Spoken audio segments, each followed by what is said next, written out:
Every time I speak about nutrition, every other person thinks they're speaking to a bimbo because didn't you not go to school? Yes, I went to school. But then food just became about, I'm hungry and need something. And you fill your stomach. Yeah. All right, let's go. Okay, so I would ask you, what do you think green peas, minji, famous only as minji, when you boil with your rice and eat, what does it provide to your body? Now listen, I'm going to get it completely wrong. No, you might get it right. I'm going to try. It's a simple one. It's a simple one, isn't it? Minji. Yeah. I think my knowledge might not be that bad. They're under legumes. They're rated under legumes, isn't it? So they're going to provide proteins, plant protein. I'm listening. Are you listening? Yeah. Plant protein, which people say it's got more value than animal protein. I don't know. But look at you laughing at me. I knew it was going to be like this. Is it protein? It's not. Wow, that is what most of us know. But now when you boil it, it is converted and it provides sugars to your body. Now it falls under carbohydrates. It does. So when you take your rice with your minji mixed in it, and you're telling me you're eating rice with protein, you're totally wrong. Actually, most of the legumes, the percentage of protein is higher than that, percentage of carbohydrate is higher than that of proteins. Okay. Yes. New information. You see that? Okay. Can I ask you this? Yes. Do we need to be actively taught afresh on nutrition? Because you see right there, for you've got the inside knowledge, saying that, well, you see, guys, I know these things as they're just right there on my fingertips. But you see, you're surprising me that the percentage of carbohydrates in plants, like the peas, it's quite higher. So that thing right there, is that why we need to approach families and teach them about this? Absolutely. Okay.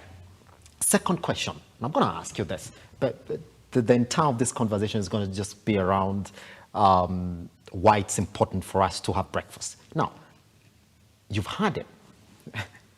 I'm going to jump right into it. You've had it. People say, unjua, kiamka asubuhi, hata usikunywe chai. You know? Enda hapo upike ugali na mboga kama uko na nyama hapo, pika nayo, ukule, ushibe vizuri, so that throughout the day you'll be well backed up, because then you had a very, very nice breakfast. Is that a practice that is supported by nutritionists? Or you might tell me, by the way, ukipata wakati kula hiyo ugali asubuhi. During the day, we could do that. I would say no. It's a misconception. I would approach it in two ways. Okay. We mentioned breakfast as an important meal of the day. And eating well in the morning, it will help you mentally to nourish your body, to provide the necessary nutrients. But digestion and absorption of food, it has a limit. You cannot eat ugali right now, and it takes 6 hours or 8 hours to be digested, so that you don't eat during the whole day.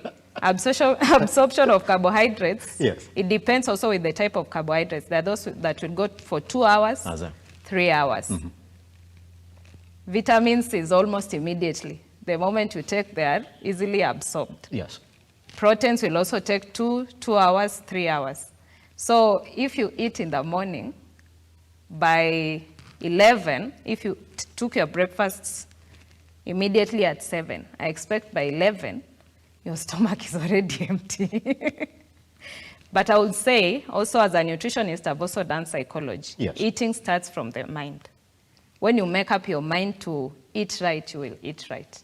But the moment, vile umesema, you've had people say, kula yo ugali, then you don't have to eat. It's all psychological. If you know that, if you tell yourself, speaking from a practical point of view, if you tell yourself in the morning, if I eat this ugali, I will not eat during the day, trust you me, you will not eat. because your mind will be telling your body you're full. We're fine. Yeah? Yeah, so it starts from the mind. And that's why we reach out to educate you. When you have the knowledge and the know-how, how am I supposed to eat? What does my body require? Yeah. After how long do I need to eat? Because this food is no longer in my system.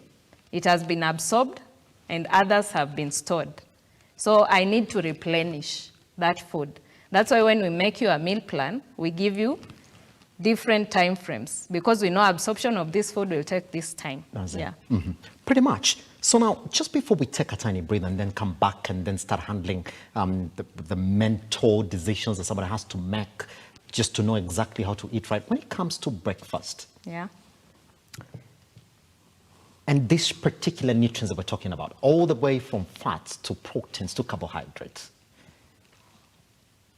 is it that in every meal that I'm presented with at breakfast, that at least it must have one of each type of these nutrients? Or it is something that, are you saying, when I have a meal plan, like this week, maybe from Monday to Friday, those are 5 breakfasts.